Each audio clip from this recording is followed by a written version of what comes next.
सूर्य का से लेकर के मां तक के जो वर्ण है वो स्पर्श वर्ण है। कालयो मां वसाना स्पर्शा, का से लेकर मां तक। अब कालयो मां वसाना का समास ही बताइए कोई, तो हम जान पंडित है। बोलो लगा कालयो मां वसाना समास बता। एक सफेद चंद्र वाले कालया कैसे बनेगा? नहीं नहीं, तो हमारे विद्यार्थी से पूछ रहे हैं, इससे उसके प्रश्न थोड़े कर रहे हैं। बोलो कहा आदि ये शांते का दया, कहा है आदि में जिनके, और मां मकारा अवसाने अंते ये शांते मां वसाना। अवसान माने अंत, अवसान माने अंत, अंत। तो कागय, का माने ककारः, आदिर ये शांते कागय, और मकारा अवसाने ये शांते मां वसाना। तो कागयो मां वसाना, समझ गए ना? कागयो मां वसाना स्पर्श, कौन से लेकर के मां तक के जितने वर्ण हैं वो क्या कहलाते हैं? स्पर्श। और इन स्पर्श वर्णों में जो 16वां है और जो 21वां है ये सुनाई पड़ा। भागवत की कथा है, अब कहां कोई सुनाता है मां को? बोल रहा कोई सुनाया तक? इतनी कथाएं सुनी आपने, किसी ने 21वां 16वां सुनाया? और द्वितीय स्कंद के 9वें अध्याय में श्लोक है, जमा भी बोल के देख लो, खटाक से निकल आएगा। धीरे से बोल रहा है ना? सचिंतयन्दक्षर में कदाम्भसी उपासनो दुर्गलितं वचो विभो स्पर्शेषु षोडशमेकविंशं निष्किंचना नृपयद्धनम्।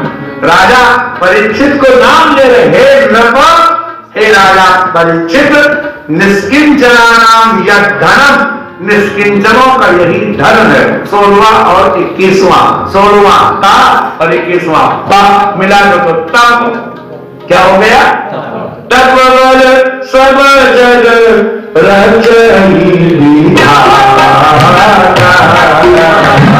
तप बल सब जग रचई विधाता, तप बल संभोग कर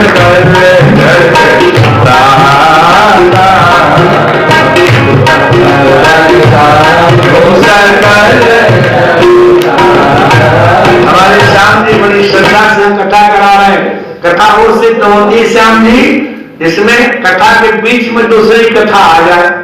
अब कल फोन आ गया, गुरु जी यही इसी सत्संग भवन में अगले पितृ पक्ष में कथा आप जरूर लिख लीजिए। तो हमने आगे पंचांग बनाया है, कहीं दूसरे समय में भूल जाए पंचांग देखते कथा जब छांटते हैं तो उसमें नाम लिखना पड़ा, आज पंचांग लाख बोला है।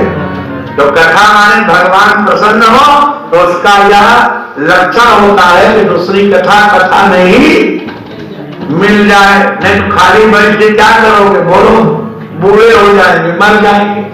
कथा जब तक चलती रहेगी तब तक जिंदा बने रहेंगे। देश और जीना कौन नहीं चाहता? इसलिए अगर जिंदा देखना चाहते हो तो दोनों भाई मिलकर के सारू सारू हर साल एक कथा कराओ।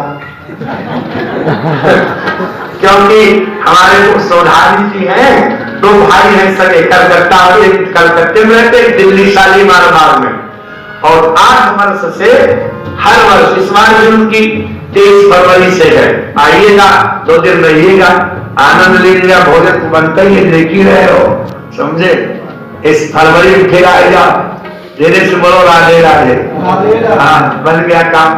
और वृंदावन में से श्रोता चारे हो, हमको 10,000 श्रोता मिलते हैं, लेकिन यहाँ उनसे ज्यादा आनंद आता है, क्योंकि यहाँ जो श्रोता है वो पंडित होते हैं, ये सब भविष्णु है। राधे राधे। कौन सा श्लोक भैया? बरसे सुगत अब ब्रह्मा जुट पड़े, काहे में जुट पड़े? तप करने में। और दिव्य वर्ष सहस्राणी, दिव्य वर्ष जानते हो? ये लगे हाथ जान लो। श्याम जी पृथ्वी पक्ष कितने दिन का होता है? दिन का, लेकिन हमारे आपके 15 दिन है, पितरों का वो 1 दिन होता है। माने हमारा जो कृष्ण पक्ष है वो पितरों का दिन होता है, और हमारा जो शुक्ल पक्ष है वो पितरों की रात होती है। तो अपने हिसाब से पितर एक ही दिन के लिए आते हैं। आप समझे बात? नहीं समझे? इसी तरह से हमारा जो पूरा 1 वर्ष बीत जाता है तब देवताओं का 1 दिन होता है। तो हमारे यहाँ 360 वर्ष जब बीत जाते हैं तो तब देवताओं का, देवता माने इंद्र का, ब्रह्मा का नहीं, इंद्र का तब 1 वर्ष होता है 360 के बराबर। और ब्रह्मा जी का दिन जानते हो कितना बड़ा होता है? सुना कि नहीं? तो ये भी लगे हाथ सुन लो। 17,28,000 वर्ष का सतयुग, 12,96,000 वर्ष का त्रेता, 8,64,000 वर्ष का द्वापर और 4,32,000 वर्ष का कलयुग। जब चारों युग बीत जाते हैं तो एक चतुर्युगी होती है। जैसे 7 दिन बीते तो क्या कहोगे? ऐसे 4 युग बीत गए तो क्या कहोगे? चतुर्युगी। बोलो। और 1000 चतुर्युगी जब बीत जाती है तो ब्रह्मा का 1 दिन होता है। विष्णु पुराण में स्पष्ट लिखा, सहस्र रूपयंतम आर्यत ब्रह्मणो विदु। 1000 चतुर्युगी का ब्रह्मा का दिन होता है, विष्णु पुराण की लाइन। बोलो राधे राधे। और इतनी बड़ी रात, इतने बड़े दिन होकर ब्रह्मा जी 30 दिन का महीना, 12 महीने का वर्ष होकर के 100 वर्ष जिंदा रहते। इसे आपने देखा हुआ, संकल्प पढ़ते हैं तो रोजे कहते हैं ब्रह्मणों ने द्वितीय प्रार्थ, ब्रह्मा के दिन का दूसरा प्रार्थ चल रहा है। ब्रह्मा की भी दोपहर हुई है इतनी, और ब्रह्मा की दोपहर में हमारी आपकी सैकड़ों पीढ़ियां मर चुकी, अभी दोपहर है। क्या है ये? है कि नहीं? भागवत के 9वें स्कंद में कथा आती है, बड़ी सुंदर बातें हैं। एक राजा थे अपने यहाँ, उनका नाम था ककुदमी।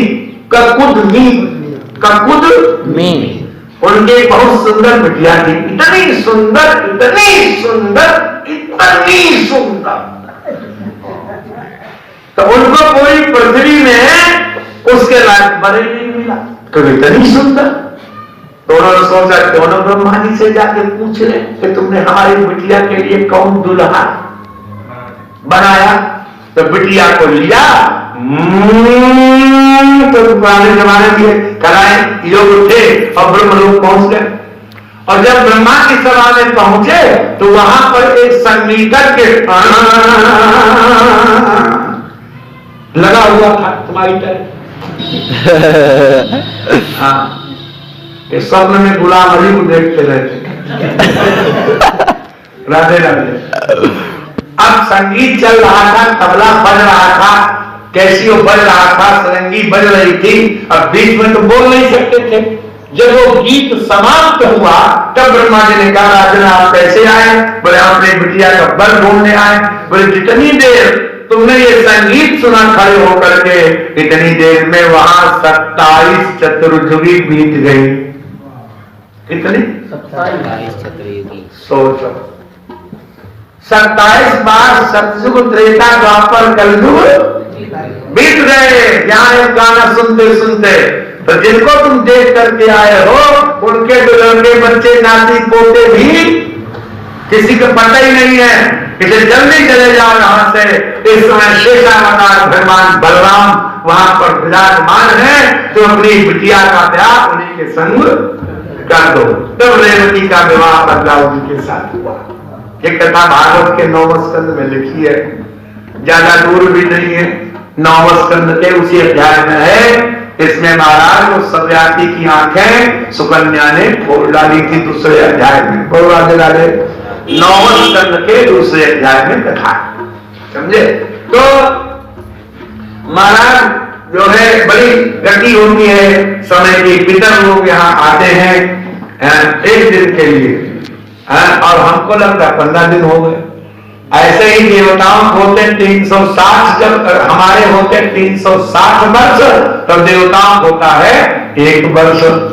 और ब्रह्मा जी ने देवताओं के 10,000 वर्ष तक तपस्या की। दिव्यम सहस्राब्द ममोघ दर्शनों, दिव्य वर्ष मन देवताओं के वर्ष से उन्होंने 1000 वर्ष तपस्या की। बोलो राधे राधे। ब्रह्मावान प्रकट हो गए। ब्रह्मा जी ने देखा, बड़े सुंदर हाथ मिलाया, कर्म करे, कर्म करे प्रीत मना, प्रियम प्रिय प्रीत मना करे स्पर्शन। लोग समझते पढ़े लिखे अंग्रेजी वाले कि शेक हैंड हाथ मिलाना हमने सिखाया। दुनिया का सबसे पहला हाथ ब्रह्मा जी का नारायण से मिलाया गया। हेलो, और कैसे हो, हाय हाय, बोलो राधे राधे। हाँ, 9वें अध्याय का श्लोक है, प्रियम प्रिय प्रीत मना करे स्पर्शन। प्रिय ने प्रिय का हाथ पकड़ा। ब्रह्मा जी से पूछा, क्या चाहते हो? बोले प्रभु चाहते कुछ नहीं है, लेकिन क्या करें, आपका पर और रूप जानना चाहते हैं। सृष्टि की रचना कैसे हो हमारी कोई समझ में नहीं आता। तथा विनाश मानस्य नाथ नाथय नाथितम बराबरे यथा रूपे जानीयाम ते स्वरूपिणः। बराबर रूप आपके जैसे हम जाने, वो आप हमको बताओ। बड़ा सुंदर और प्रास अलंकार है। तथापि नाथ मानस्य नाथ नाथ है नाथितम। नाथ नाथ है या यमक भी है, नाथ नाथ है। तो नाथ का अर्थ है हे स्वामी, और नाथ का अर्थ है दीजिए। नाथ मानस से मैं याचना कर रहा हूं, नाथितम जो मैं मांगू वो दीजिए। नाथ मानस से नाथितम, हे नाथ नाथ है। तथापि नाथ मानस से नाथ नाथ है नाथितम। क्या नाथ है? बराबर यथा रूपे जानीयाम ते स्वरूपिणः। आपका कोई रूप नहीं है, लेकिन आपके पर और अवर दोनों रूप जानना चाहते हैं। ये संसार क्या है, कैसे बना, कहाँ चला जाएगा, बनाने वाले कौन है, उसका उपादान क्या है, आधार क्या है, अधिष्ठान क्या है, निमित्त क्या है, ये सब हम जानना चाहते हैं। तब भगवान ने उनको चतुश्लोकी भागवत का उपदेश किया। अरे तुम्हें क्या है, कुछ भी नहीं, हानि है जो कुछ है तो आने वास्तव में पर जब नहीं था संसार तो हम थे, जब संसार दिख रहा है तो हम ही है, जब संसार नहीं रहेगा तो हम ही नहीं हम ही बचेंगे। इसलिए जो वशिष्ठ जो बच जाता है वो भी मैं। श्रेष्ठ माने बच जाना, श्रेष्ठ माने तो जब आप ही सब कुछ हो तो ये क्यों जो है भ्रम पैदा होता है, अलग अलग क्यों दिखता है? बोले बात ये है, संसार की बड़ी विचित्र लीला है। जो है वो दिखता नहीं है, जो नहीं है वो दिखता है। ऐसा होता है कि नहीं? बोलो, जो नहीं है वो। आप कभी गर्मी की ऋतु में रोड पर जाए, लंबी रोड दिख रही हो तो कई बार भ्रम होता है आगे रोड गीली है। कभी ऐसा अनुभव किया नहीं किया? हाँ?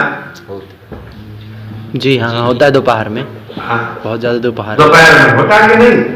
तो नहीं है, वहां पानी है क्या? वहां जाके तो सूखी मिलती।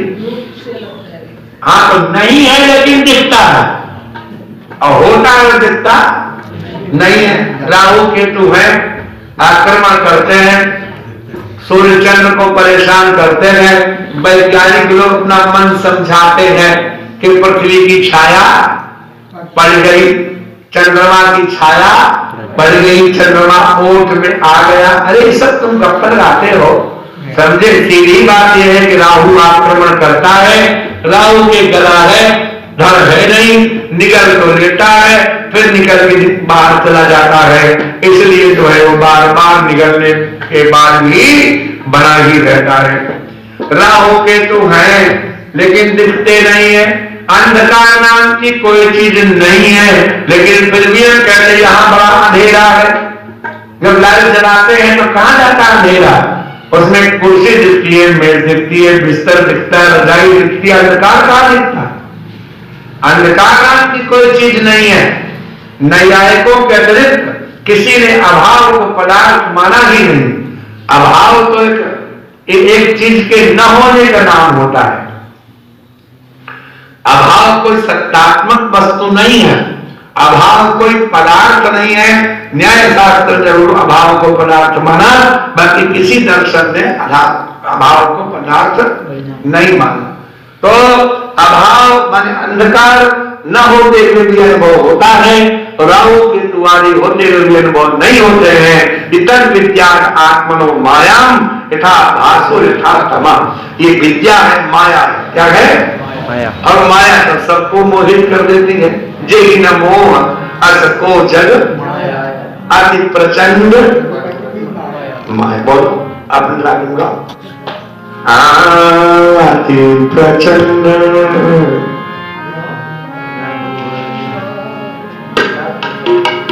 अति प्रचंड रघुपति की माया। अति प्रचंड रघुपति की माया। अति प्रचंड अति प्रचंड रघुपति की माया। अति प्रचंड रघुपति की माया। जय मोहन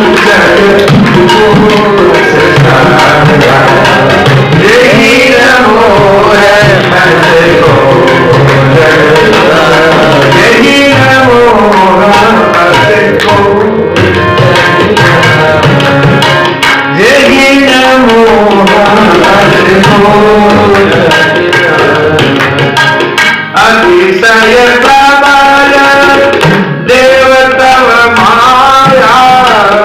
अतिशय प्रबल देवतव माया। छूटई राम करो जो लाया। छूटई राम करो जो लाया। छूटई राम करो जो गई मैं करो। तुम तो चुप हो जाते, बड़ा मुश्किल है गुरु मेरे। जो गई राम करो। भगवान की माया बड़ी प्रचंड, कैसे छू जाए? छू गई राम करो जो। भगवान दया करे तो छू जाए, माया कौन छुड़ा सकता है? भगवान मिला ऐसा जन्म नहीं। एक जगह कहा अतिशय प्रबल देवतो माया, और दूसरी जगह कहा अति प्रचंड रघुपति की माया। यही न मोह अस को जग, जिसको न ब्रह्मा मोहे कि नहीं? बोलो नारद जी मोहे गए कि ना? इतने मोहे बंदर बन गए। बोलो बन गए कि नहीं? सनक सनंदन इतने मोहे ऊंट बन गए। बताओ शंकर जी इतने मोहे कि भगवान विष्णु को ही पकड़ लिया। राधे राधे थे वो पुरुष, उनको दिख रहे थे स्त्री। भागवत में कथा, शंकर जी ने जब समुद्र से विष निकला तो शंकर जी को पिला दिया, और शंकर जी तो मस्त हो गए। अब इतना भयानक जो विष पिएगा उसको नींद नहीं आएगी। शंकर जी तो चौपट हो गए। जब बहुत देर हो गए, शंकर जी पचा लिए, उसको नशा उतरा। तो एक बार नारायण भगवान शंकर के पास गए, कैलाश पर्वत पर दर्शन देने। तो शंकर जी ने कहा प्रभु हमको तो विष पिला दिया था, और हम तो लीला देखे ही नहीं पाए। हमने सुना है तुमने अमृत बांटने के लिए एक कोई अनोखा रूप धारण किया था। ब्रह्मा दान किया तो वो हमको दिखा दो। शंकर जी से भगवान बोले कहां चक्कर में पड़े हो, छोड़ो। बोले नहीं छोड़ेंगे नहीं, दिखा दो।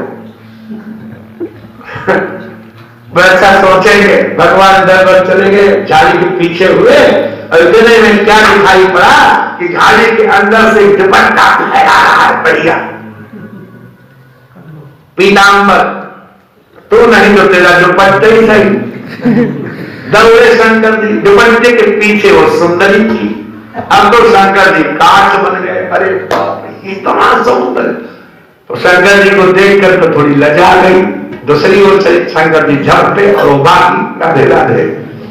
अब पूरे कैलाश पर्वत के उद्यान पर उसको दौड़ाया और झपट के शंकर जी ने पकड़ लिया और पकड़ करके जकड़ लिया। पहले पकड़ता फिर अब भगवान छटपटाए कि ये तो तुम्हें फंस गए चक्कर में। थी वो क्या? विष्णु भगवान माया थी वो।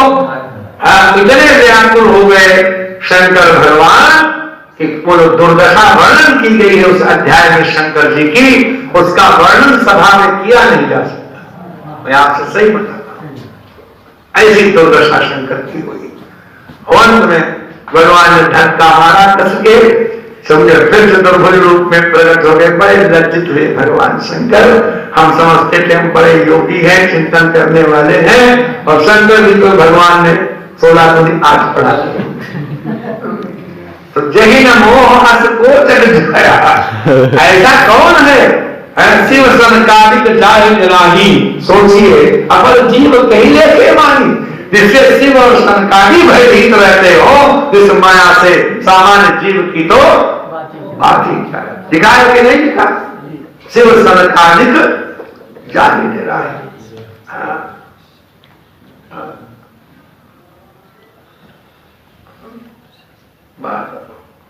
शंकर जी की बात, शंकर जी के पास गए गरुड़ जी, बोले कि हमको कैसे मोह हो गया। अरे मैं तुमको अपनी पड़ी है।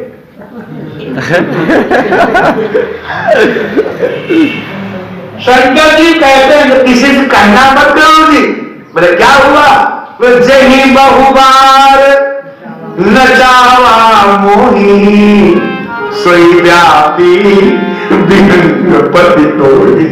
इसने हमको कई बार पटका उठा के वही तुम्हारे पीछे पड़ गई है, इसलिए तुम हमसे सुनो बात। बोले क्या? बोले कहीं रुकना मत।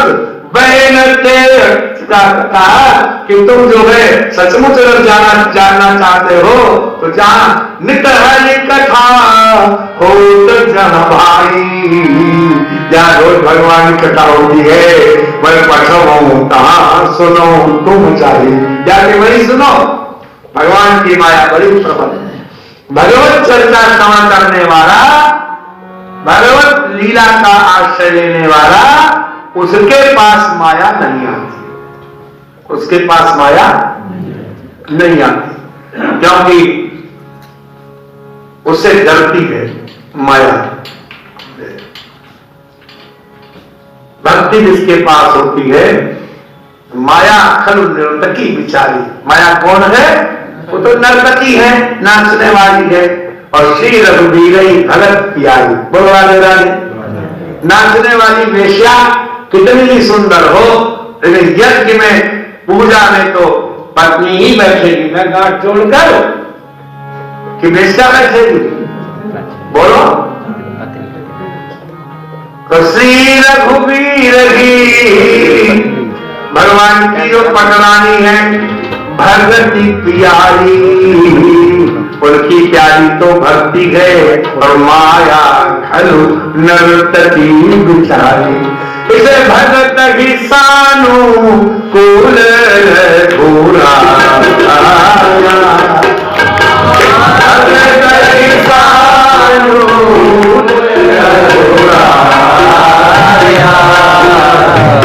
ताते यही गणपति हरि माया, ताते यही गणपति हरि माया।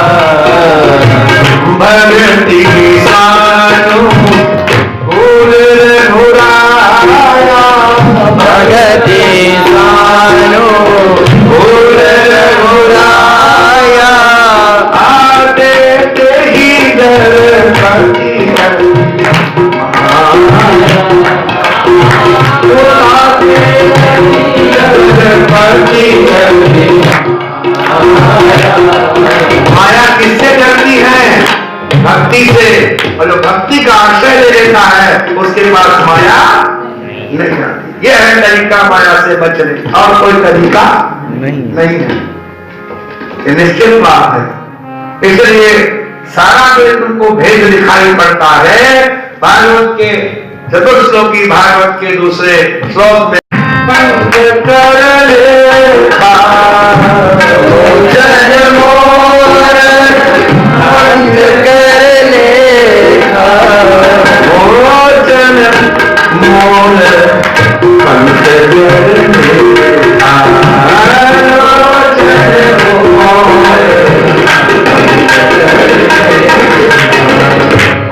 कुलिश कठोर कठिन सोछापी, कुलिश कठोर कठिन सोछापी, सोनी हरि चरित नयो हर्षाती, सोनी हरि चरित नयो हर्षाती।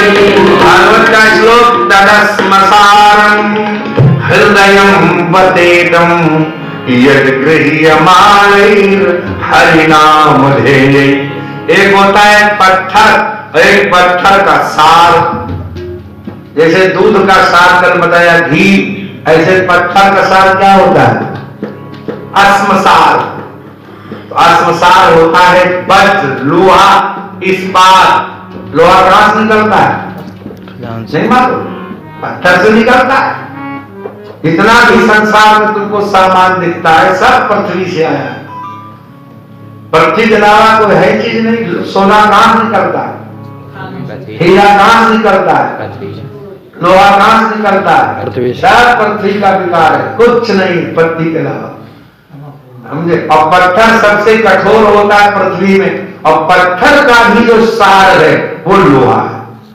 अस्मसार, अस्म माने लोहा, अस्म माने पत्थर, और पत्थर का जो सार। तो हृदय वो इस्पात का बना हुआ है, जो भगवान के नाम श्रवण करने के बाद भी न विक्रिये, तो उसमें विकार उत्पन्न न हो, विकलित न हो। माने नेत्र जलम, हृदय पिघल गया, कैसे पता चले? जब आंखों में गीलापन आ जाए, पानी आ जाए, और शरीर में रोंगटे खड़े हो जाए। नेत्रे जलम गात्र रुहे सुहर्षा, नेत्रों में जल हो और गात्र रुहे सुमाने रोमों में हर्ष हो, रोंगटे खड़े हो जाए। महाराज जब इस प्रकार से कहा तो राजा परीक्षित के कथा श्रवण योग्य था पता लग गई। तो सुखदेव भगवान ने अपने इष्ट का चिंतन किया, मंगलाचरण किया। सुखदेव भगवान का मंगलाचरण द्वितीय स्कंद के चतुर्थ अध्याय में पूरा मंगलाचरण है। राजा परीक्षित ने अनेक प्रश्न किए। सृष्टि कैसे होती है? उपादान क्या है? इस उपादान को बनाता कौन है? निमित्त कारण क्या है? जैसे घड़े को बनाने के लिए उपादान चाहिए मिट्टी, और निमित्त चाहिए कुम्हार, चक्का, डंडा, तब न घड़ा बनेगा। लेकिन जब मकड़ी बनाती है किसी जाले को, तो उसमें मिट्टी क्या है, चरखा क्या है? बोलो राधे राधे। मकड़ी का जाला जब मकड़ी बनाती है तो वो रॉ मटेरियल कहीं से नहीं लाती, अपने अंदर से ही निकालती, वही बनती वही बनाती। अभिन्न निमित्तोपादान कारण है, वही निमित्त है वही उपादान है। घड़े का निमित्त कौन है? कुम्हार, चाक, वो डंडा जिससे चाक घुमाया जाता है, ये सब निमित्त है, और मिट्टी उसका उपादान कारण है। लेकिन जब मकड़ी जाला बनाती है तो निमित्त भी वही है और उपादान भी वही है। ऐसे ही संसार जब परमात्मा बनाता है तो अभिन्न निमित्तोपादान कारण ही परमात्मा है, अलग से कुछ सामग्री उसको लानी नहीं पड़ती। संकल्प करता है, सब बनता चला जाता। बोलो राधे राधे। तो बताइए कैसे बना, कौन प्रकट हुआ पहले, संसार का निर्माण प्रारंभ कैसे हुआ? इन सब प्रश्नों का उत्तर दीजिए महाराज। तब सुखदेव भगवान ने चिंतन करके अपने इष्ट का उन्होंने हाँ, स्मरण किया, स्तवन किया। यत् कीर्तनम यत् स्मरणम पाद सेवनम यत् स्मरणं यदीक्षणं यद् वन्दनम यत् श्रवणम यदर्हणम लोकस्य सत्यो विधुनोति कल्मषम् तस्मै सुभद्र श्रवसे नमो नमः। जिन भगवान का कीर्तन, जिनका दर्शन, जिनका श्रवण, जिनका वंदन, जिनकी स्तुति, जिनकी पूजा सारे संसार के कल्मषों को तत्क्षण नष्ट कर देती है, उस परम परमात्मा मंगलमय श्री कृष्ण को बार बार नमस्कार। किरात हूणांध्र पुलिंद पुलकसा आधीर कंकार्य बना खसालय गिरिन्नेच पापा यरूपाश्रयाश्रया शुद्ध्यन्ति तस्मै प्रभविष्णवे नमः। जिन परमात्मा का साक्षात आश्रय न मिल पावे तो उनके किसी सेवक का दुपट्टा पकड़ लेना चाहिए। सीधे भगवान न मिले तो भगवान का गेट कीपर तो मिलेगा, बोलवा दे, उसको 10 रुपया दीजिए और अंदर चले जाओ। जब तक गेट कीपर को नहीं पसंद करोगे तब तक एंट्री मिलेगी, बोलो नहीं मिलेगी। और हनुमान जी जैसे भक्त जो है गेट कीपर है। तुम्हारे भजन अगर तुम्हें कोई पटा ले तो राम को पावे, तो राम के कमरे में प्रवेश हो जावे। तुम्हारे भजन, तुम्हारा भजन करेंगे किसका? हनुमान जी का। मिलेगा कौन? राम जी। क्यों तुम्हारा भजन क्यों करें? क्योंकि राम दुआरे तुम रखवारे, कब तुम्ही गेट कीपर हो, दरवाजे में डटे बैठे हो, घुसने ही नहीं देते किसी को। इसीलिए हनुमान जी की आराधना करने वाले को भगवत प्राप्ति अवश्य हो जाएगी। ये कितनी बढ़िया बात है, क्योंकि राम दुआरे, राम के द्वार के तुम हो रखवारे, हो दिन आज्ञा, आज्ञा के बिना नहीं घुस सकता। और कोई जबरदस्ती करेगा तो हनुमान जी को तुम जानते ही हो फिर क्या करेंगे, समझे? एक मुक्का मारेंगे हनुमान जी पर, जबरदस्ती किसी नहीं चल सकती। इतना जबरदस्त गेट कीपर आज तक कोई रख ही नहीं पाया। छोटे मोटे गेट कीपरों को तो कोई धक्का मार के किनारे कर दे। 80,000 योद्धाओं को भेजा रावण ने एक साथ कि जाओ वो बंदर सब केले पेड़ तोड़े डाल रहा है, सब बाटका के सब लीची तोड़ डाली, सब खुमानी तोड़ डाली, समझे? जाओ सब कीवी के पेड़ उजाड़ दिए, जाओ जाओ। तो 80,000 दुष्टों को खाते ही खाते हनुमान जी ने मार डाला। अध्यात्म रामायण स्पष्ट कहती है कि रावण की कुल सेना का 1/4 हिस्सा हनुमान जी ने फल खाते खाते खेल खेल में मार डाला। सोचो, अगर जब खाते खाते मार डाला तो सचमुच युद्ध करते तो कितने देर चलता, बोलवा हिला दे। जानकी जी से हनुमान जी ने पूछा कि आप आज्ञा दो माता, हम इस रावण को चौपट करके सबको मार पीट के तुम्हें ले चले। तो जानकी ना ना ना ऐसा मत करना, देखिए अशोक बात में बैठी और कोई होती तो कहती नहीं नहीं मार डालो जल्दी ले चलो। लेकिन जानकी जी कहती मैं जानती हूँ तुम सब लंका का नाश कर सकते हो, लेकिन क्या करें, हमको तो राघव के यश की चिंता है। राघव से यशो ही है तो या सस्ते दुराक्षस ही, अगर तुम ही सब राक्षसों को मार डालोगे तो राम जी ने लंका को जीता ये कौन कहेगा? ये तो तुम्हारे खाते में चला जाएगा। तो तुम क्या चाहते हो, भगवान कथा तुम्हारे खाते में चली जाए? इसे तुम थोड़े बहुत मार लो और उसके बाद जो है चले जाना।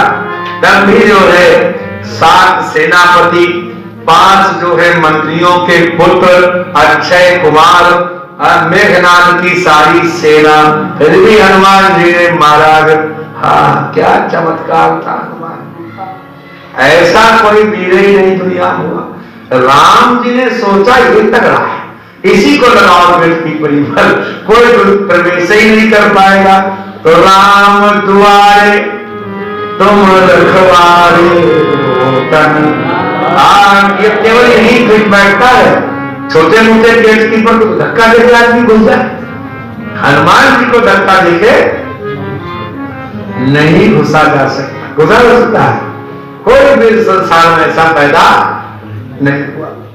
तो इसलिए यदुपाश्रयाश्रया यमुपाश्रयन्ते इति यदुपाश्रया, यदुपाश्रयान आश्रयन्ते यदुपाश्रयाश्रया, मैंने सीधे भगवान का भजन कर सको तो भगवान के भजन करने वालों का आश्रय ले लो। रामानुजाचार्य की पद्धति में तो 5 सीढ़ियां हैं। तद भृत्य भृत्य चरणास्थित भृत्य भृत्या, बताइए तुम कौन हो बाबा जी? तद भृत्य जो भगवान का सेवक, उसका भृत्य मैंने उसका सेवक, और तत् चरणाश्रित उसके चरणों में रहने वाला उसका सेवक, और उसका भृत्य जो है, और उसका मैं भृत्य हूं, उसका मैं सेवक हूं। मैंने भगवान के सेवक के चरणों में रहने वाला जो तीसरा सेवक, उसका जो चौथा सेवक, उसका सेवक। इतनी लाइन लगी, बात भी सही है। पुत्र से ज्यादा पोता प्यारा, और पोता से ज्यादा परपोता प्यारा, बोला है। अब परपोता से ज्यादा और आगे की सीढ़ी, वो बड़े भाग्यशाली हैं संसार में जिन्होंने पोते के पोते का दर्शन कर लिया। कितनों का? पोते के पोते का, पोते के पोते का। ऐसा मिला कोई? हमने ऐसी माता एक देखी चंडीगढ़ में, पोते की पोता, पोते का, अरे महाराज क्या बताएं, बुढ़िया थी 5 फुट की, उसकी बहू, वाह बुढ़िया, फिर उसकी बहू, फिर उसकी बहू, बोल उसकी बोल लड़का, दिल से बोलो राधे राधे।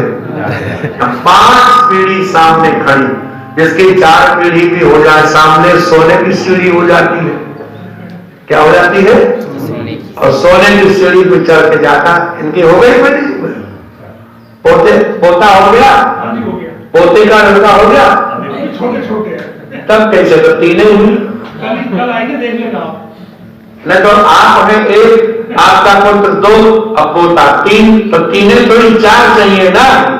हाँ, अरे 20 साल और रहो और उसका ब्याह कर दो 16-17 पे, सब पोते का लड़का देख लो। 18 साल का बड़ा हो जाएगा। अरे वाह, तो अगले फरवरी में बात कर लो, क्यों? तब तो हो गई 4 पीढ़ी। आजकल लोग कहते हैं देव विवाह करें, हमारी चले तो हम 16 साल कर दें, हमारी चलती है। अच्छा आप निर्णय करो, अगर अर्जुन ने ये सोचा होता, अभिमन्यु का विवाह 15.5 साल पे हुआ था और 6 महीने अभिमन्यु की पत्नी साथ रही, अगर अभिमन्यु का विवाह 15 वर्ष 6 महीने में न हुआ होता तो भरत वंश का नाश हो जाता। तो अभिमन्यु की पत्नी उत्तरा के तो पुत्र परीक्षित हैं, उन्हीं परीक्षित के 4 पुत्र हुए, भरत वंश चल पड़ा। विवाह अगर देखा 16 वर्ष पे कर ही देना चाहिए। 16 वर्ष तो पूर्ण युवक होता है, 16 वर्ष तो पूर्ण युवक, पूर्ण। आजकल तो भी कलयुग घोर है, इसे पता ही नहीं चलता कब जवानी आई और कब बुढ़ापा शुरू हो गया। 25 वर्ष पे तोंद निकल जाता, गाल पिचक जाते हैं, 1-2 बाल सफेद होना शुरू हो जाता है। आज कहाँ जवानी आती, पता ही नहीं चलता। आज से 50-60 वर्ष पहले जवान होता था लड़का, लोग कहते थे जवान है, दूर रहो इससे। अच्छा, युवक 25 साल का ब्रह्मचारी दीवार में कंधा कस के मार दे, दीवार मिल जाए, इतना बल होता था। अब बल कहां रहा, बल खत्म हो गया। महाराज ऐसे ऐसे पुरुषों को मैंने देखा है तो लोग कोल्हू के भेलन होते थे। आपने शायद देखा होगा बैल जो कोल्हू चलाते गए गन्ने के रस वाला, तो उनका ये भेलन होता है इतना मोटा, कितना भारी होता है, और वो भेलन कुएं में गिर पड़ा, सोचिए, और रस्सी से एक आदमी ने उसको खींच लिया, कितना बल उसके शरीर मेरा होगा, जरा विचार कीजिए। लेकिन वो खाते भी थे, और सज्जन थे हमारे गांव में भारत दीक्षित, बड़ी सुंदर घटना है। तो पुराने जमाने में बड़ी बड़ी पूरी बनती थी तई की, मतलब आज के 10 गुनी बड़ी पूरी, पतली होती थी लेकिन चौड़ी बहुत होती थी। तो ब्याह में गए कलेवा खाने, एक कलेवा होता है मंडप के नीचे, लड़का बैठता 5 ग्रास खाता है, सास कहती खाओ भैया, कहते नहीं खाएंगे, क्या लोगे, तो अंगूठी लेंगे, अंगूठी मिल जाती 1 ग्रास खा लेते हैं, अब खाओ, फिर नहीं खाएंगे, अब क्या लोगे, फिर भैंस लेंगे, ठीक है, भैंस तुमको मिल जाती, ये सब होता था, हमने देखा है। और 2 ग्लास खा लिए, अब क्या नहीं खा रहे भैया, अब खाओ, बोले गली लेंगे, यही किसको कहते थे, कलेवा, क्या कहते थे, पंचकवल, क्या 5 ग्रास खाए जाते थे, उसके बाद हो जाता था। तो भारत जी गए तो वहां थाली पूरी रखी जाएगी, तो 8 पूरी रखी गई, 1 कटोरा बढ़िया लाल लाल दही पका हुआ, और बढ़िया घुइया की सब्जी सूखी बढ़िया उबली हुई घुइया तल दो कढ़िया में, खूब मसाला डाल के, और खूब चिपक जाए मसाला, खूब खड़ा हो जाए, महाराज जो भुइया पूरी खाए बैकुंठ घाटे भर जाए, बहुत सुंदर बनता है खाए। अब तो भुइया इस समय है ही नहीं, सीजन नहीं है, तो आपको भुइया पूरी हम खवाते, हमारी पंडिताएं बनाती है, इतनी बढ़िया बनती है, क्या बताएं आपको, बहुत दिन हो गए खाए हुए। तो भुइया और जो है क्या कटोरा काहे का, कौन सा दही जो दिन भर पकने पर लाल हो जाए, मतलब रंग नहीं डाला जाता, दूध पकते पकते एकदम लाल हो जाता है, वो दही बहुत बढ़िया होता है। तो कहा दिया कलेवा करो, उन्होंने इतना बढ़िया भोजन देखा, 8 पूरी उड़ाई थे। 8 पूरी खा गए तो इनके पक्ष के लोगों ने बात संभाली कि हमारे यहाँ रिवाज ये है कि पहले 8 पूरी रखी जाती है, वो बरखा जाता है, तो फिर दोबारा रखी जाती तब कलेवा होता है। तो घर वालों का है ठीक है, इनके यहाँ का पक्ष ठीक है, तो फिर 8 पूरी रखी, फिर भुइया और भरा गया कटोरा और काहे से, उन्होंने फिर उड़ा दी, बोले अब इतना बढ़िया भोजन कौन छोड़े, बाहर जाए कले होता, पहले इतना सुंदर भोजन। तो उसके पिता भाई सब बड़े मस्त सुलेमान होके, तो हम जाते हैं, सब लोग वहां से चले आए, महाराज जो है वो काट ले आवाज पूरी। तो ऐसा भेजन करते थे, तो वो भेजन जो है खींच लेते थे, काय का भेजन, कोलू का भेजन, ऐसे बलवान लोग हुआ करते थे। और जब बल होता है शरीर में तो सब होता है। तो समय से महाराज विवाह लड़के करो, और उसके बाद पोता हो, पोता बड़ा हो जाए। अब हम भी नहीं पोते का मुंह देख सकते, हम तो बुढ़ा है, अब पोता बड़ी मुश्किल पैदा हुआ, बोलो राधे राधे, बड़ी ताकत लगाई गई तब दिनेश बोलो राधे राधे। तो अब जब तक वो पढ़ेगा लिखेगा तब तक हम गोविंद नमो नमः, तो हमको तो मालूम है वो कब मरना है, हमें तो तिथि भी मालूम है, इसलिए हम तो तैयार रखे हैं कि हमको किस दिन जाना। इसलिए कोई संदेह की बात नहीं, इससे कोई न मोह है न माया है। हाँ, संसार में जब तक है तब तक तो शरीर चलाना है, व्यवहार चलाना है, इसलिए निष्प्रह होकर के कर्म करते रहना चाहिए।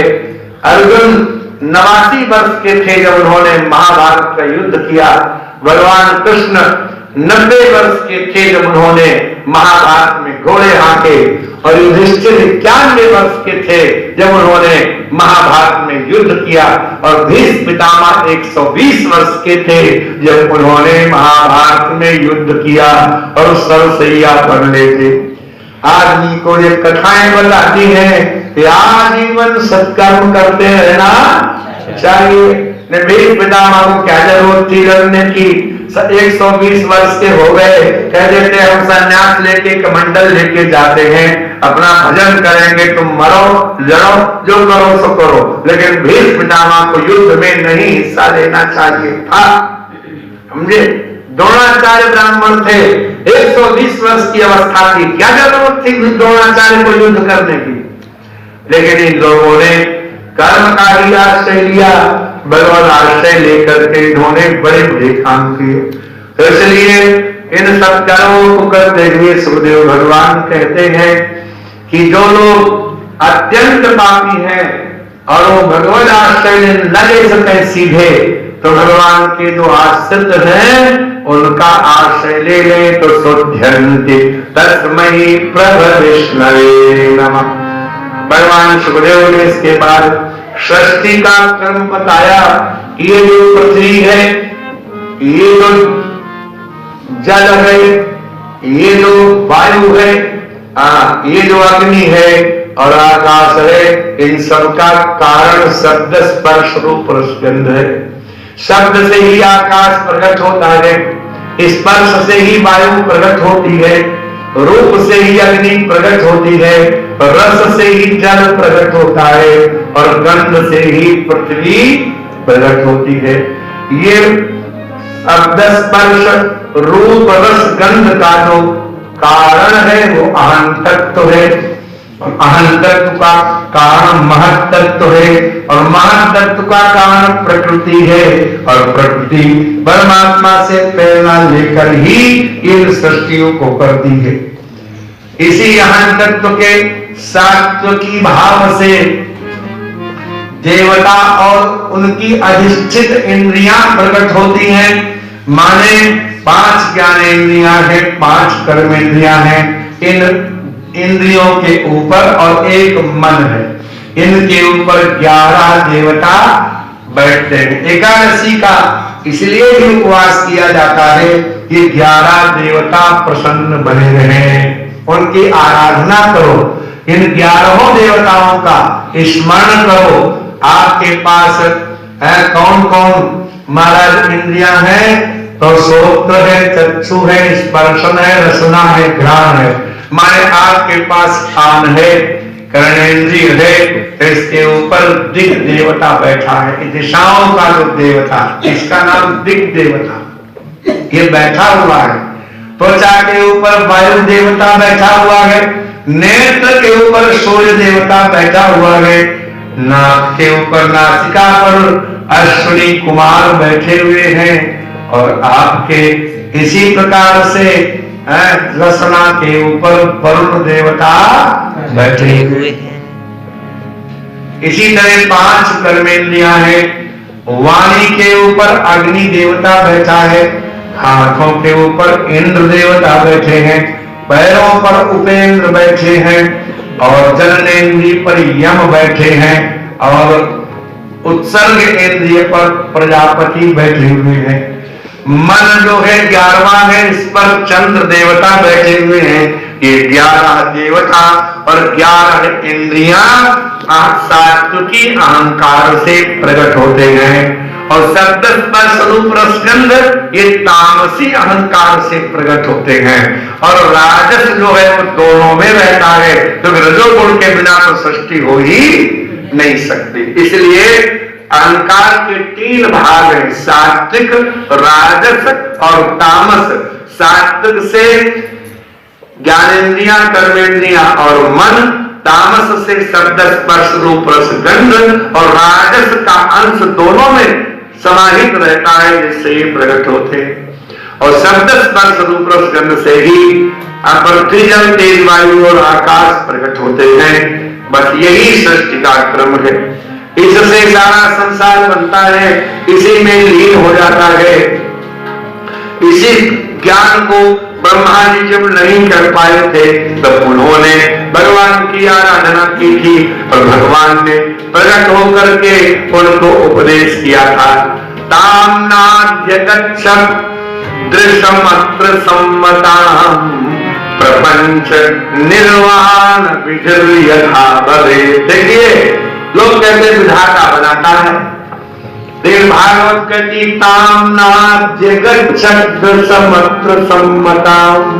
ब्रह्मा जी को दृष्टि नहीं मिल पाई, ब्रह्मा जी को ज्ञान जय गोपाल जय गोविंद जय जय गोपाल जय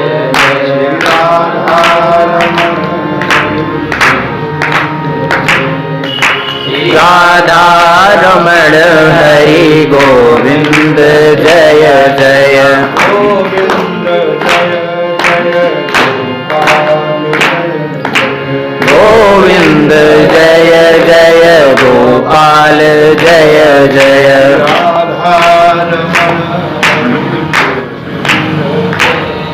श्री राधा रमण हरि गोविंद जय जय गोविंद बोलो हरि गोपाल बोलो गोविंद बोलो हरि गोपाल बोलो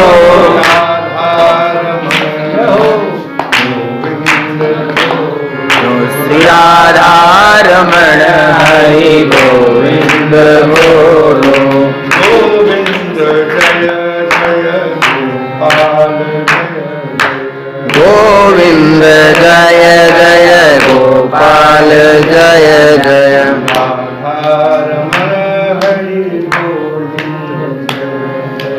राधा रमण हरि गोविंद जय जय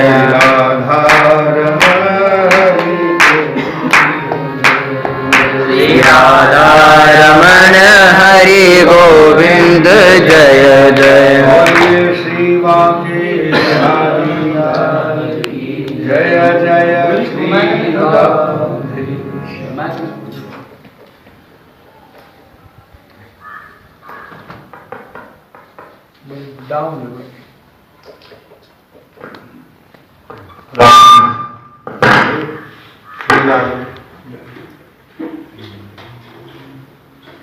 भगवान की पावन मंगलमयी सुंदर चर्चा के संगम में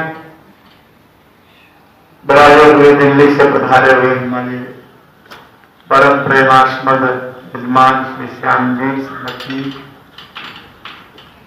बहन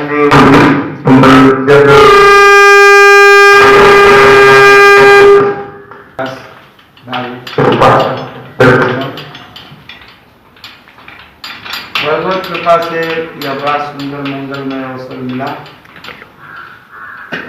इसमें कोई कमी नहीं है,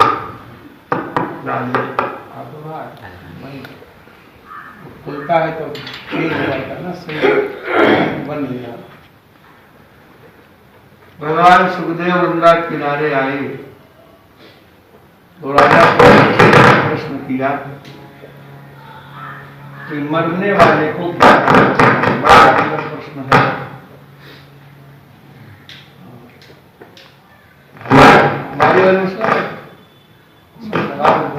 मशीन सही, कौन मरने वाला है और कौन मरने वाला नहीं। हमारे पुत्र बधू के मामा जी थे भी, आज उनकी 13वीं है। रोज यहाँ आते थे, बड़े स्वस्थ थे, बड़ा स्नेह था। आज होली के यहाँ थोड़ा सा अंतिम उनका शुद्धि कल हो चुकी थी, जो उनका एक बार हो आते हैं लौकिक धर्म का निर्वाह करने के लिए। मैं वहाँ कथा में था, अचानक समय समाचार मिला कि उनका हृदय गति रुक गई और वो चले गए। इसकी अवस्था भी 50 वर्ष भी नहीं, बड़े स्वस्थ, बड़े अच्छे, सब उनकी याद करते हैं, बड़े अच्छे थे, अजात शत्रु, किसी के वैरी नहीं। तो मृत्यु तो कभी भी हो सकती है और किसी की भी हो सकती है। ये संसार जितने दिन आया है भोगने के लिए, जितना लेन देन है वो होगा। यहाँ मथुरा की एक सच्ची घटना है। एक चतुर्वेदी जी बड़े सुंदर थे, उनकी अवस्था 30 वर्ष की थी, पत्नी बहुत सुंदर थी, 50-60 वर्ष पुरानी कथा है। तो जने क्या उनको रोग लग गया, वो चतुर्वेदी जी बिल्कुल मृत्यु की कगार पे पहुंच गए। तो पत्नी उनके सिर को गोद में लेकर, बड़े सुंदर थे, फूट फूट के रो रही थी। मरने से 1 मिनट पहले उन्हें होश आया और बोले अब क्यों रो रही है, पहले नहीं सोचा था? तब लोगों ने पूछा क्या पहले नहीं सोचा? वो कहता है कि मैं इसके पहले जन्म में राजा था और जो हमारी पत्नी है ये घोड़ी थी और शत्रु मेरे पीछे पड़े हुए थे। ये घोड़ी जो है छोटी सी काली आई, नारी को उसने नहीं नागा, ये जो है अड़ गई। जब घोड़ा अड़ जाता है तो उसको मार डालो फिर भी पैर आगे नहीं बढ़ाता। घोड़ी अड़ गई, मुझे शत्रुओं ने पकड़ लिया और बड़ी निर्दयता से मुझे मार डाला। घोड़ी की ही को दोष देते हुए मैं मर गया। इस जन्म में ये मेरी पत्नी हुई और मैं इसका पति हुआ। मैं राजा था, ब्राह्मण के घर में जन्म लिया। इस पर बड़ा क्रोध था कि पत्नी बनकर के आई, हम इसको छोड़कर जा रहे हैं। ये हमको छोड़ करके गई थी, हम इसको छोड़कर जा रहे हैं। और ऐसा कहकर उसकी मृत्यु हो गई। यही मथुरा की घटना है सच्ची। संसार इतना ज्यादा, पर पुराण में लिखा है कि आपके घर में जो पशु भी पले हो उनका भी आपसे कोई लेन देन है। कोई गाय होती है, एक आदमी से बढ़िया दोहा लेती है और दूसरा दोहने जाए तो लात मार देती, घुटना टूट जाता। तो घुटना तोड़ने का उसका लेन देन था। कर्म प्रधान विश्व करी राखा, जो जस करे सो तस फल चाखा। इसलिए जीव देहापत्ति कलत्ता स्वात्म सैने स्वसस्वती। शरीर के पोषण में, संतान के पोषण में, पत्नी के पोषण में ये जीव लगा रहता है। और जो सेना इसने बनाई ये असत है, ये मौके पर काम आने वाली नहीं है।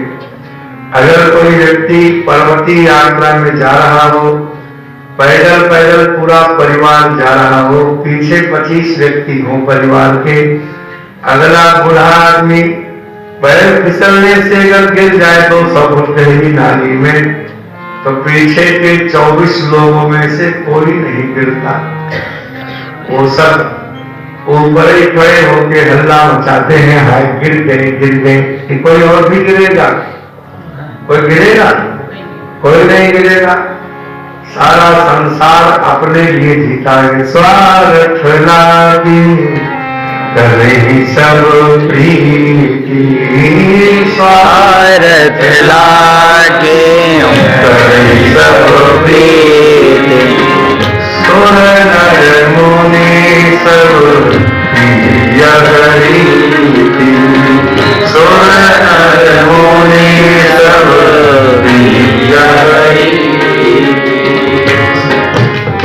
स्वार्थ लागी करे सब प्रीति, स्वार्थ लागे सब प्रीति।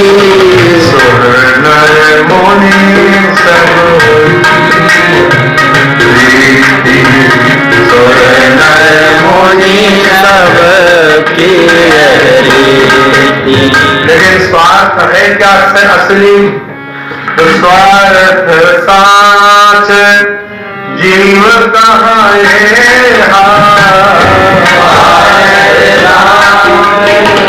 जीव का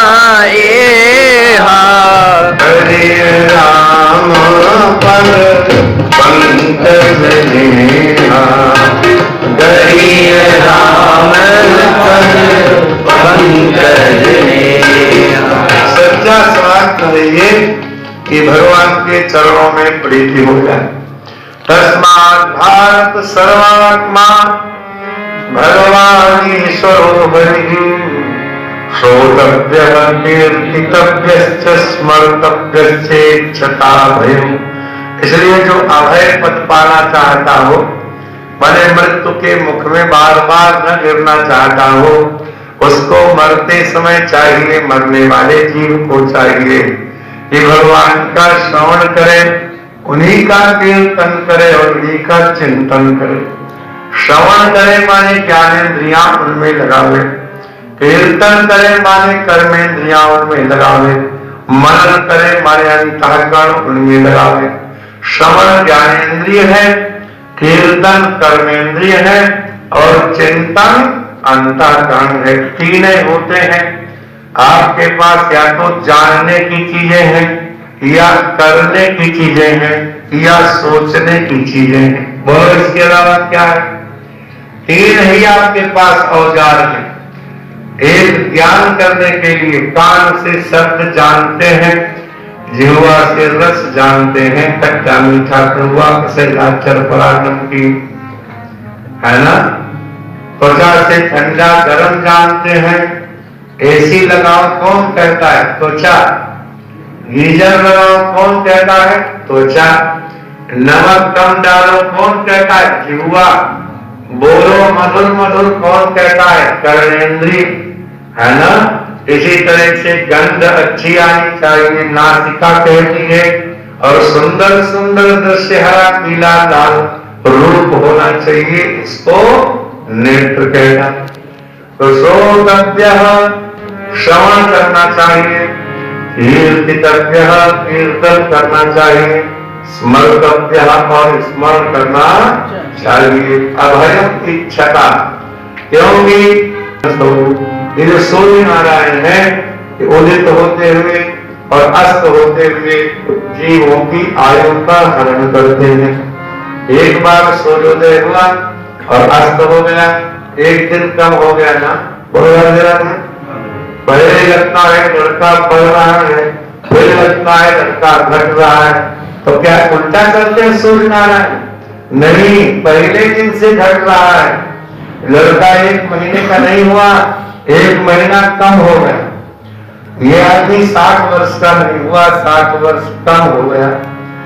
श्रोतव्य इसीलिए, कीर्तितव्य इसीलिए, स्मर्तव्य इसीलिए। आयो भरत वही पैटर्न दम नहीं करना, डाउन होने लगे।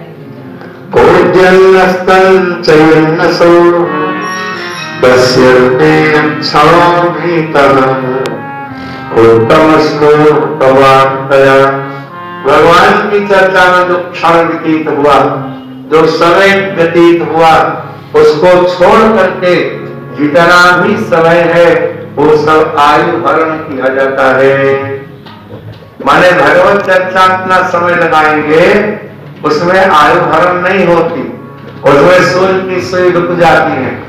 और उसका प्रमाण ऋषियों का हजारों वर्ष जीवित रहना, यही प्रमाण। पार्वती माता गाने गई तो हजारों वर्ष तपस्या की कि नहीं पार्वती ने?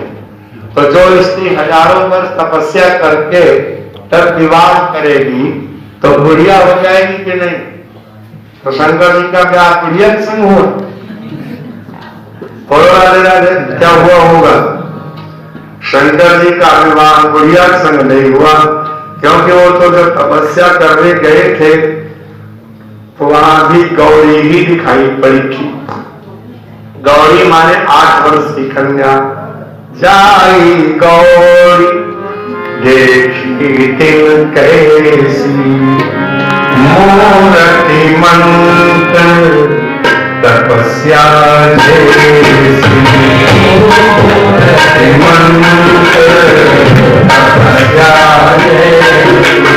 18 वर्ष तपस्या करने के बाद ऋषियों ने जब जाके देखा तो गौरी ही मिली। 8 वर्षा भवेद गौरी, 9 वर्षा रोहिणी। 8 वर्ष की लड़की गौरी होती है, 9 वर्ष की लड़की रोहिणी होती है, और 10 वर्षा भवेद कन्या, और 10 वर्ष की पूरी कन्या हो जाती है।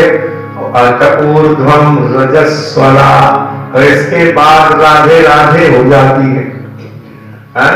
सर्वर्षा दानिका प्रोक्ता, 6 वर्ष की दारिका होती है, 7 वर्षा कुमारिका, 7 वर्ष की कुमारी होती है। 8 वर्षा भवेत् गौरी, 9 वर्षा रोहिणी, 10 वर्षा भवेत् कन्या, 8 ऊर्ध्वं वृद्धस्वला।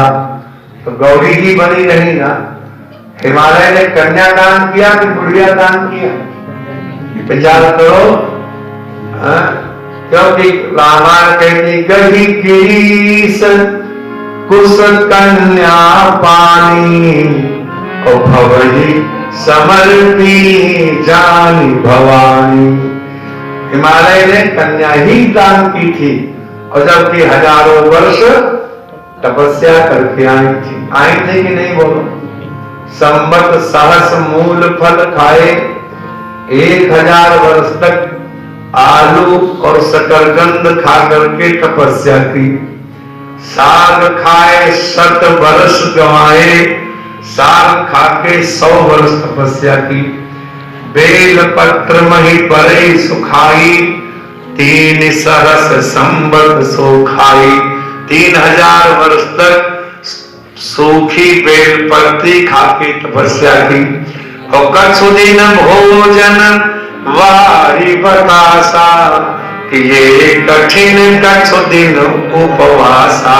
कुछ दिन पानी के बुलबुले चाट के तपस्या की, और कुछ दिन कुछ न खा करके तपस्या की। अब देखिए कि ये कठिन कछु दिन उपवासा, इसका अर्थ है कि जल भी नहीं पिया। इससे क्या सिद्ध हुआ? कि उपवास तो निर्जल ही होता है। क्लियर हुआ ना? जो अलग से उपवास कहना पड़ा, इसका मतलब फलाहार तो हुआ नहीं, क्योंकि जब वारी बतासा भी गिन लिए, पानी के बुलबुले भी चाटना छोड़ दिया, पानी पीना छोड़ो, पानी के बुलबुले भी चाटना छोड़ दिया, तब उपवास किया। इसका मतलब एकादशी तो हमेशा निर्जल ही होती है। आजकल लोग एकादशी में सबसे अधिक पूरी खाते हैं। काहे कि एकादशी है, तुम तो उससे ज्यादा गरिष्ठ हो गए। और पकौड़ी खा करके एकादशी निर्जल होती, और उसका प्रमाण अगर निर्जल न होती तो अम्बरीश केवल जल पी करके एकादशी का पारण नहीं करते। प्रमाण है भागवत में, प्राहुरभक्षणम विप्राहसितम नासितम चता। ब्राह्मणों ने कहा दुर्वासा ऋषि स्नान करके नहीं आ रहे, देर हो गई, तो केवल जल पी करके तुम पारण कर लो। इसका मतलब है कि जल भी छोड़ रखा था। अगर जल भी पी रहे होते तो पारण कैसे हुआ? जल पी के पारण तो उसको खा के होता है जो छोड़ रखा। इसीलिए बंगाल में जल को भी खाना कहते हैं, पीना नहीं कहते। जल भी अन्न है। जौल खाओ, घोड़ा का जौल खाओ, आनी घोड़ा को जौल खाओ, समझे श्याम जी? आनी घोड़ा को जौल खाओ, हम घड़े का जल पिएंगे, खाएंगे। खाओ माने खाएंगे। बंगाल में आज भी जल खाना कहते हैं, जल पीना नहीं कहते। तो गले के नाल से जो भी नीचे उतरता है उसको अन्न कहते हैं।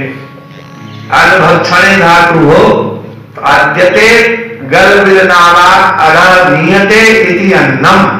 अन्न का यही अर्थ होता है जो गले के नाल से नीचे उतारा जाए। काय के नाल से?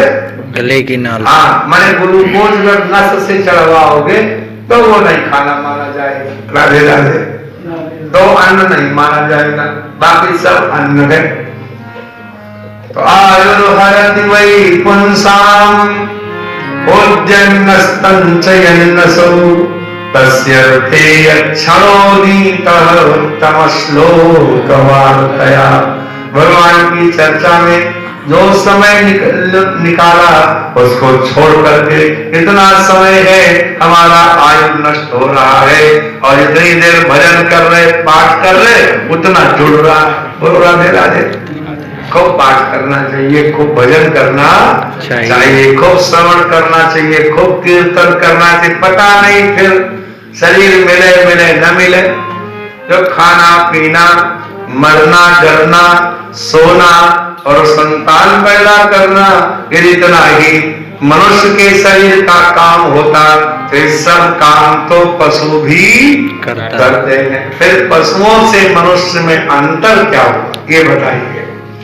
धर्मस्तु तेषां अधिको विशेषः धर्मेण हीनः पशुभिः समानः। मनुष्य धर्म करता है, पशु धर्म नहीं कर पाता, तो धर्म से जो हीन होता है वो पशु ही होता है। आहार निद्रा भय मैथुनं च सामान्य में तत्पशुभिर्नराणाम्। खाना पीना, मरना डरना, सोना, ये सब काम पशु भी करता है। इसलिए जो लोग भगवत कथा कभी नहीं सुनते, उनको शौनक जी बहुत उल्टी सीधी बातें कह रहे हैं, उनकी बातें सुनो। वो कहते हैं कि विले बतो रुक्रम विक्रमान्ये निशण्वतो कर्णपुटे नरस्य। इसके कानों में भगवत चर्चा कभी नहीं जाती, छेद बस है, तो ऐसे छेद तो सर्प की बिल में भी होते हैं, इसमें सर्प घुसते हैं। बोलो, जिन हरि कथा सुनी नहीं काना, जिन हरि कथा सुनी नहीं काना, श्रवण रंध्र भवन समान, श्रवण रंध्र भवन समान। अब देखिए शुद्ध अनुवाद है भागवत का। बरहाई ते नयनेन राम लिंगानि विष्णु न दिदृक्षतो ये। भगवान का दर्शन नहीं बताया, विष्णु लिंगानि।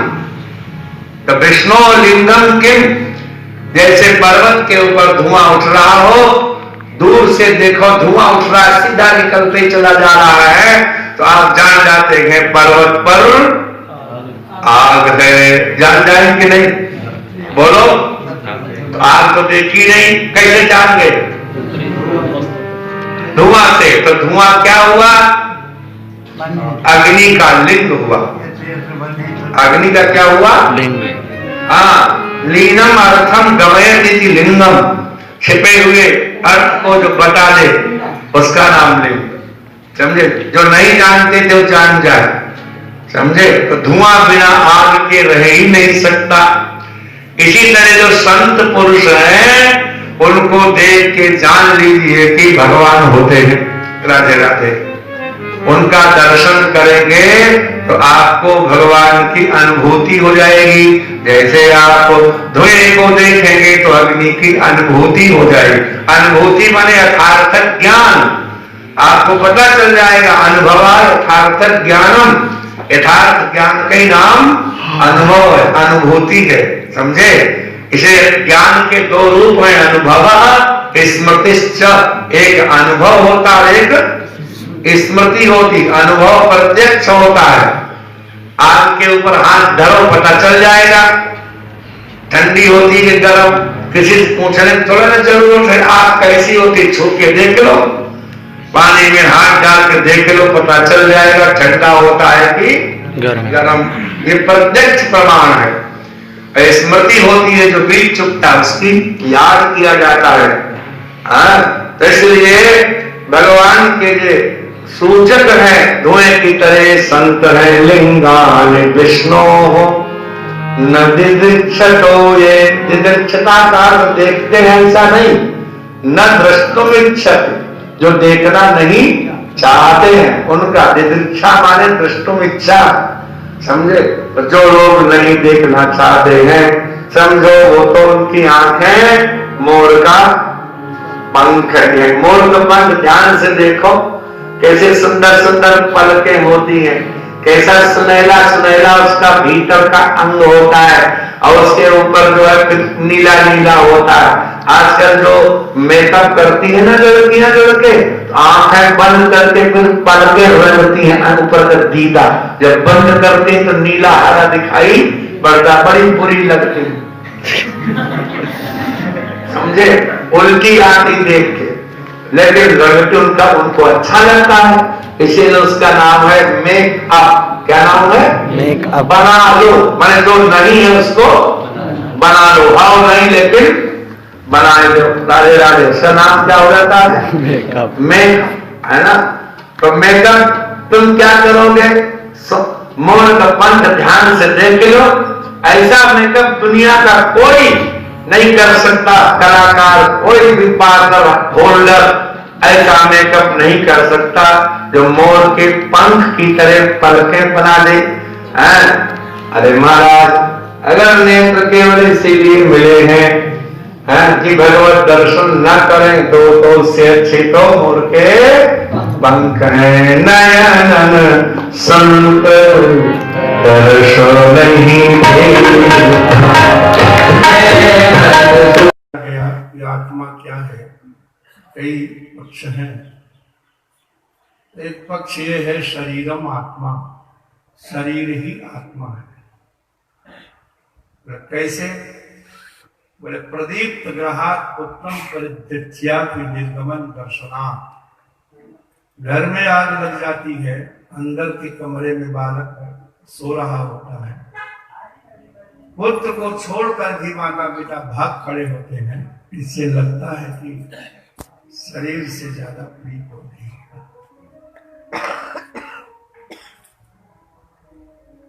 लेकिन शरीर जब मिल ही गया तो इसका कुछ सदुपयोग हो।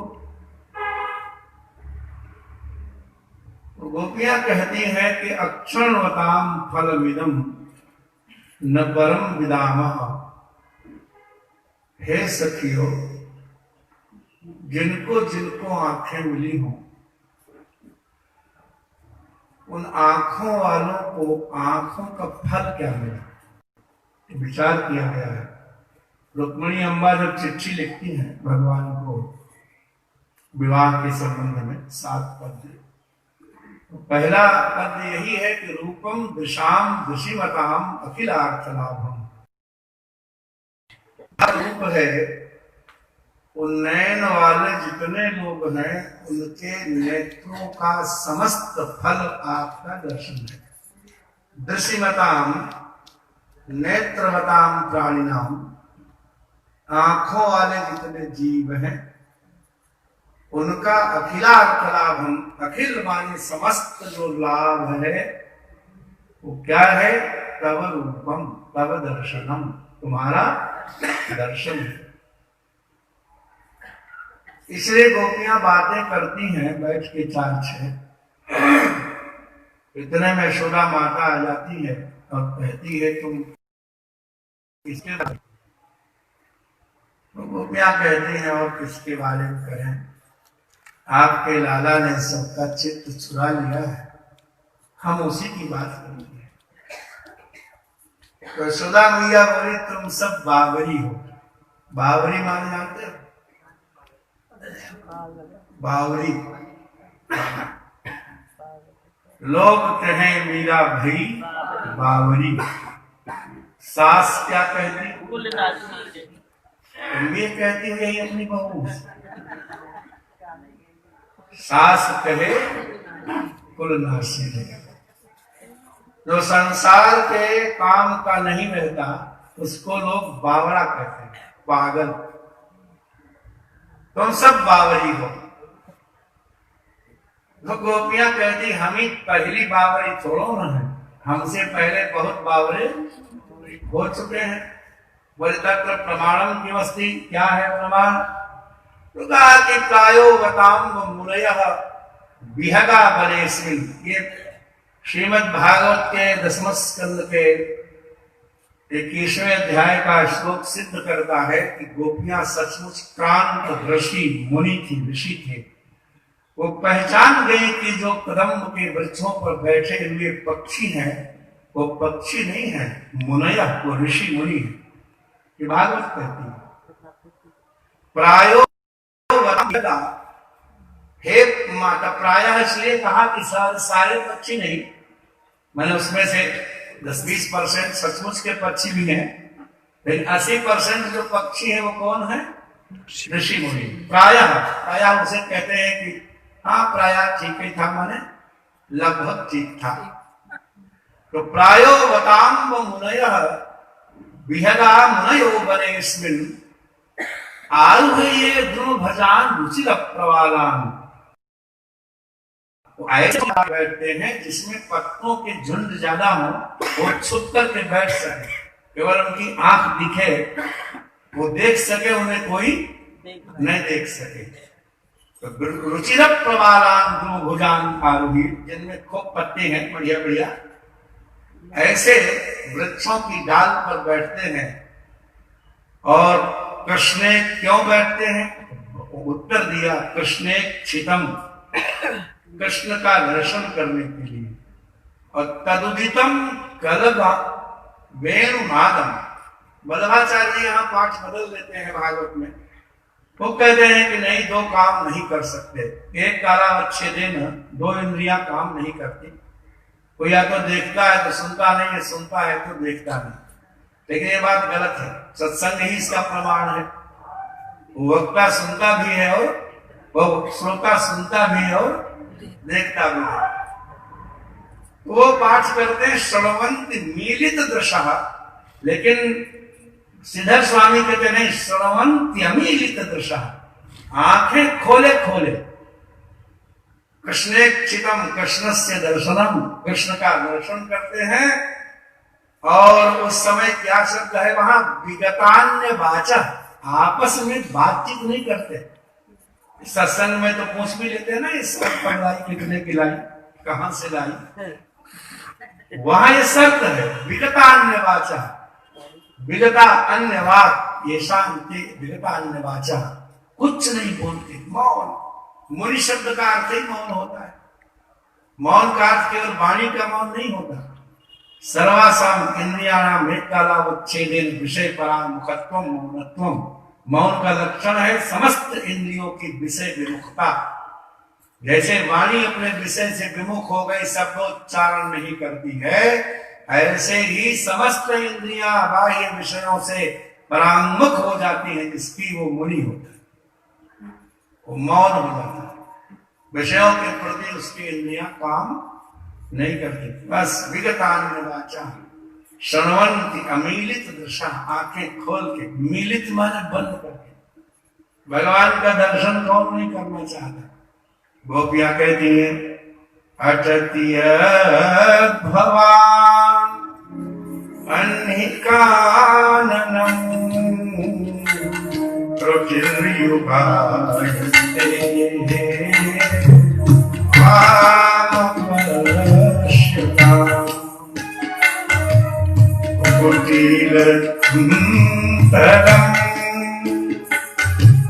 श्रीमुखं चले जय श्रद्धा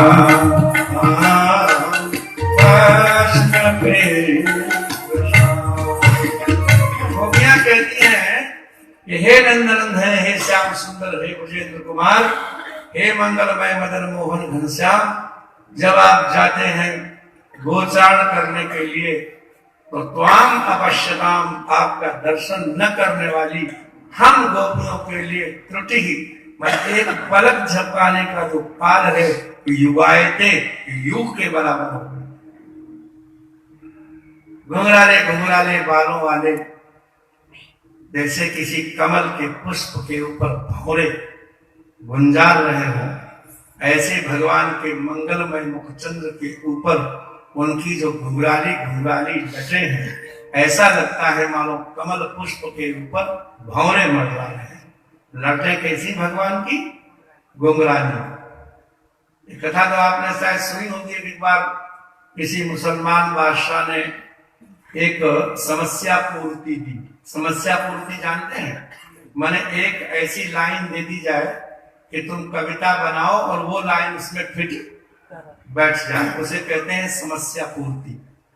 तो बादशाह ने कहा कि भाई समस्या पूर्ति ये है कि काफिर हैं वो लोग जो बंदे नहीं इस्लाम के, ये पंक्ति बैठ जानी चाहिए। तो जो कवि लोग थे भगवान के निंदा करने वाले, बड़ी बड़ी कविताएं बना के, उसमें एक कृष्ण भक्त भी था कवि। अब वो कैसे कहे, तो उसका यहाँ तो पंजाब में उर्दू भी लोग जानते हैं। लाम के माफिक हैं गेसु मेरे घनश्याम के। उर्दू में एक अक्षर होता है लाम, अलिफ बे ते जे जीम चे हे लाम। तो लाम होता है अंग्रेजी का, जे अक्षर बनाओगे ला करके यूं ऊपर को घूम जाएगा ना कुंडल जैसा, तो जैसे जे अक्षरों को पिरो दिया गया हो किसी पट्टी में और वो भगवान के यहाँ बांध दिया गया हो, ऐसे लटक रहे। लाम के माफिक हैं गेसु मेरे घनश्याम के, काफिर हैं वो लोग जो बंदे नहीं इस्लाम के।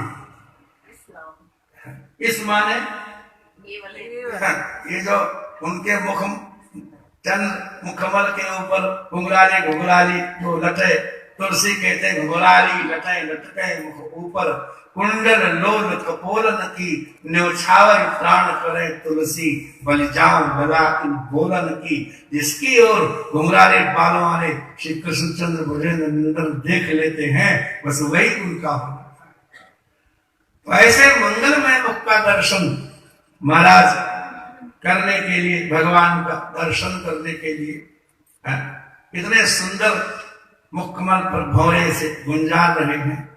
तो वो भगवती वो यशोदा से गोपियां कहती, उस श्याम सुंदर का दर्शन करने के लिए, तुम्हारे लाला का दर्शन करने के लिए सारे ऋषि मुनि क्या बन गए, पक्षी बन गए। प्रायो वकाम्ब विहगा मुनयो वनेस्मिन्, कृष्णेच्छितं तदुदितं कलवेणुगीतम्, आरुह्य ये द्रुमभुजान् रुचिरप्रवालान्, शृण्वन्त्यमीलितदृशो विगतान्यवाचः। सारी बातें छोड़ करके केवल दर्शन मात्र करते हैं भगवान का। सारे ऋषि मुनि यदि पागल हैं तो हम भी पागल हैं उनका दर्शन करने के लिए, क्योंकि ये नंद नंदन उपात विचित्र वेशम। इसे गोपियां कहती त्रुटि युगायते त्वाम पश्चाताम, आपका दर्शन नहीं करती ना तो हमारे लिए एक निमेष भी युगायते, युगपद आचरण कैसी लगती है। और कुटिल कुंतलम, घुंघराले बालों वाले तुम्हारे मुखाम्बुज को देखने वाले लोगों के लिए ब्रह्मा जी ने एक बहुत बड़ी गलती की। जड़ उदीक्षताम पश्मकृत दृशाम, दृशाम पश्मकृत, नेत्रों के ऊपर पलके बनाने वाला जो ब्रह्मा है वो जड़, वो ज्यादा बुद्धिमान नहीं है। पलके बना दी तो क्या हो गई, पर्दा पड़ जाता है। श्री राधा माधव जय कुंज बिहारी, किसने हो गया। जय राधा माधव जय कुंज बिहारी, जय गोपी जन वल्लभ, जय गोपी जन वल्लभ, गिरिवर धारी, जय राधा माधव जय कुंज बिहारी, जय कुंज बिहारी, जय कुंज बिहारी। श्री बाबे बिहारी लाल, श्री सदगुरुदेव स्वामी जी महाराज। अभी आप हमारे परम आदरणीय सम्मानियों डॉक्टर राम